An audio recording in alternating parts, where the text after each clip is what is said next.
Dinesh sir जी, आप यहाँ ताल में बैठकर क्या कर रहे हैं? आने वाले पंचायत चुनाव के बारे में विचार कर रहे हैं कि किस तरह का माहौल रहेगा, उसमें जो है लोगों के मुद्दे क्या रहेंगे और क्या पिछले साल की तरह हर बार जैसा कि होता आया उसी प्रकार के मुद्दे रहेंगे या फिर कुछ और रहेगा। इन्हीं सब के बारे में विचार कर रहे हैं। अगर हमें लड़ना हो तो हम क्या सोचेंगे या फिर किसी और को लड़ना हो तो मुद्दे क्या होने चाहिए, यही सब सोचने के लिए बैठे थे यहाँ पे एकांत में खेतों की तरफ। अच्छा, तो आपसे सवाल है, आप खेतों में बैठे तो खेत से ही स्टार्ट करते हैं। आप किसानों के बारे में क्या सोचते हैं? किसान देखिए 12 मास मेहनत करता है, उसे समय पर खाद बीज पानी की सिंचाई की सुविधा और बिजली की सप्लाई होनी चाहिए और इसमें बिजली बिल में उसे छूट मिलनी चाहिए। ये सब तमाम कोशिशें करनी चाहिए हमारे उन नेताओं को, चाहे जो लोकल स्तर पे हैं या फिर जिले स्तर पे हैं या फिर स्टेट लेवल के हैं, चाहे MLA हों, MP हों या फिर जिला पंचायत सदस्य हों या फिर ग्राम प्रधान ही क्यों न हो। इन सब को इनके बारे में जो है कार्य योजना जो सरकार की होती है उसके बारे में जानकारी देते हुए सारी सुविधा उपलब्ध करानी चाहिए। अच्छा, इनके बस में है ये सब करवाना बस में क्या नहीं है बताइए? जब सरकार दे रही है तो लेने में क्या दिक्कत? उसमें बस में क्या, उसमें ताकत थोड़ी लगानी है। उसमें तो आपको जो है अपने सरकार द्वारा विभिन्न प्रकार की योजनाओं के बारे में जानकारी देनी है, लोग अपने आप सक्षम हो जाएंगे लेने के लिए, बस आप रास्ता तैयार करेंगे बस।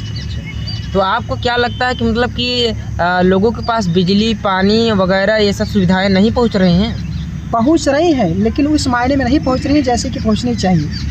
अच्छा। और इन सब के अलावा लोगों की मूलभूत ज़रूरत जो है शिक्षा है, प्राथमिक स्तर की शिक्षा, जिसके बारे में किसी भी नेता को हमने आज तक नहीं देखा है बात करते हुए। जो हमारे प्राथमिक विद्यालय होते हैं सरकारी, वहाँ पे जो शिक्षा व्यवस्था है उसमें बहुत सारी खामियाँ हैं। उन खामियों को दूर करने की आवश्यकता है ताकि अगले आने वाली पीढ़ी को नवोन्मेष की तरफ बढ़ा सके हम प्राथमिक शिक्षा के स्तर से ही, ताकि वह हर बात को, हर तकनीक को, हर नई चीज़ को स्वीकार करने में, समझने में सक्षम हो सके। नहीं तो सरकार तो कोशिश कर रही है, हर बार हर साल नया योजना ला रही है, इंग्लिश मीडियम स्कूल कर दे रही है, काफ़ी सुविधाएं दे रही है, तो आप कैसे कह रहे हैं कि नहीं है? सिर्फ सरकार द्वारा दी गई सहूलियत से कुछ नहीं होने वाला है जब तक उसमें आम जनता का समर्थन न हो और स्थानीय नेताओं का योगदान न हो।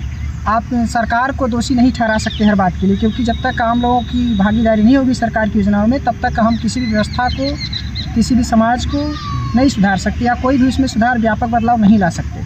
आप बताइए, आप रोजगार के बारे में मतलब क्या कहना चाहते हैं?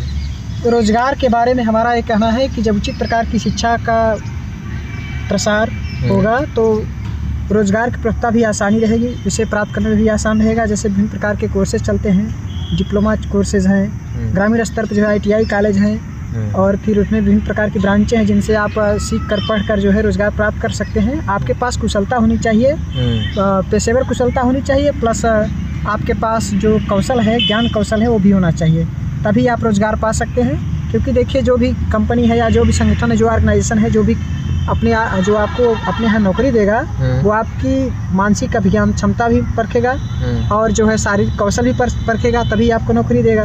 और नौकरी प्राप्त करने के लिए आपके पास शारीरिक कौशल, मानसिक कौशल और फिर कार्य में कुशलता और दक्षता होनी चाहिए। और बिना ज्ञान अर्जन के या बिना बेहतर शिक्षा के ये संभव नहीं हो सकता है। इसलिए सबसे ज़्यादा आवश्यक है शिक्षा। शिक्षा के बाद बात आती है रोज़गार की। रोज़गार के लिए प्राइवेट सेक्टर भी है, गवर्नमेंट सेक्टर भी उपलब्ध है। हाँ, सरकारी सेक्टर में नौकरियों के अवसर कम होते हैं क्योंकि वहाँ पे बहुत ज़्यादा प्रतियोगिता है। सही शिक्षा लोगों को मिल जाए तो वो प्राइवेट नौकरी या सरकारी नौकरी में विश्लेषण न करके मतलब जीवन उपाय कैसे कर सकते हैं? अगर आप बेहतर शिक्षा ग्रहण किए हैं, चाहे किसी भी सेक्टर की शिक्षा लिए हैं, तो आपको किसी भी प्रकार की नौकरी नहीं मिलती है, सरकारी या प्राइवेट, तब भी आप अपना स्वयं का उद्यम खड़ा कर सकते हैं, बशर्ते कि आपके पास उस क्षेत्र में, जिस क्षेत्र में आपने अध्ययन किया है, आपके पास बेहतर ज्ञान है। हाँ, कुछ क्षेत्र इस तरह के हैं जिसमें कि आप बिना किसी संगठन से जुड़े अपना रोजगार स्थापित नहीं कर सकते। जिला पंचायती के श्रेणी में सड़क का योजना कैसे होता है या फिर क्या होता है? जिला पंचायत सदस्य के माध्यम से जो है सड़कों का निर्माण होता है स्थानीय स्तर पे।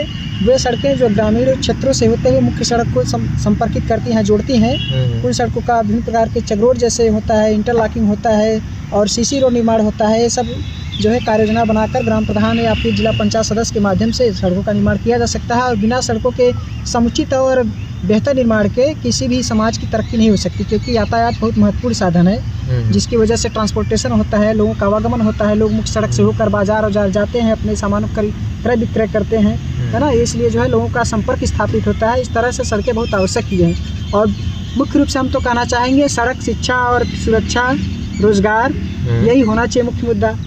अच्छा अच्छा, जातिवादता पे आप क्या कहना चाहते हैं? जातिवादता देखिए ये सिर्फ पॉलिटिकल एजेंडा है।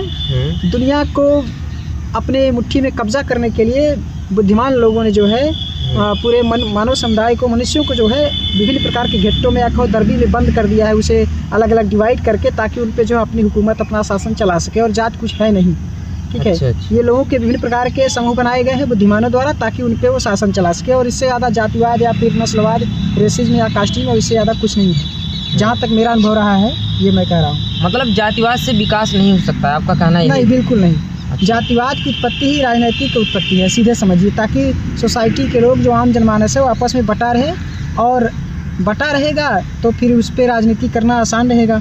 और ये सिर्फ यहाँ की बात नहीं है, पूरी दुनिया में सारी चीज़ें हैं। आप अलगाववाद, डिस्क्रिमिनेशन, सेग्रीगेशन की बात करेंगे तो सिर्फ भारत देश की ही नहीं है, अपने गांव की ही नहीं, हर एक देश की बात है ये। अगर आप अध्ययन करेंगे तो आपको समझ में आ जाएगा कि हाँ, ये बात जो है कालजयी बात है, ये समझ लीजिए, यूनिवर्सल बात है, ये शाश्वत सत्य है, ये सब राजनीतिक चीज़ें हैं जो है। अच्छा अच्छा।